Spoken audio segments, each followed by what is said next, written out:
Matt here for Toolbox Talks. Today we're going to discuss how to set up warning line. But Matt, it's too much work to set up some warning line with a bunch of cones and bases. Do you really want to fall off that roof? No. That's what I thought.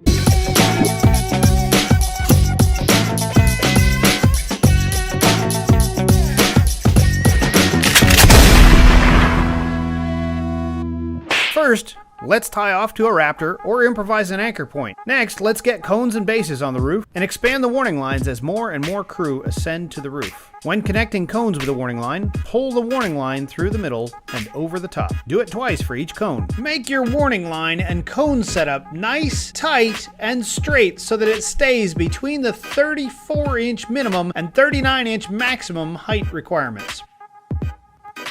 An easy and quick way to find the height is to measure the 34-inch and 39-inch height on your body with a tape measure so that you have an easy reference point. Your warning line should have high visibility flags or markers at least every 6 feet. For example, this warning line needs to be replaced. And no, yellow caution or red danger tape cannot be used as a substitute for warning line. Sorry, Junior. If it's windy, 2 cone bases can add extra strength and keep the line nice and tight. It's a good idea to do that right at the corners especially. Remember that the warning line system must be a completely closed loop so that workers cannot be able to fall off the roof edge without making contact with the warning line or 39-inch tall parapet wall. Now, parapet walls 39 inches or higher can be used as part of your warning line system. Where the parapet wall drops below 39 inches, you'll need to continue using warning lines and cones. Keep the warning line at least 6 feet away from the leading edge. At the ladder, set up an entry point with a warning line. This can look like any of these different patterns,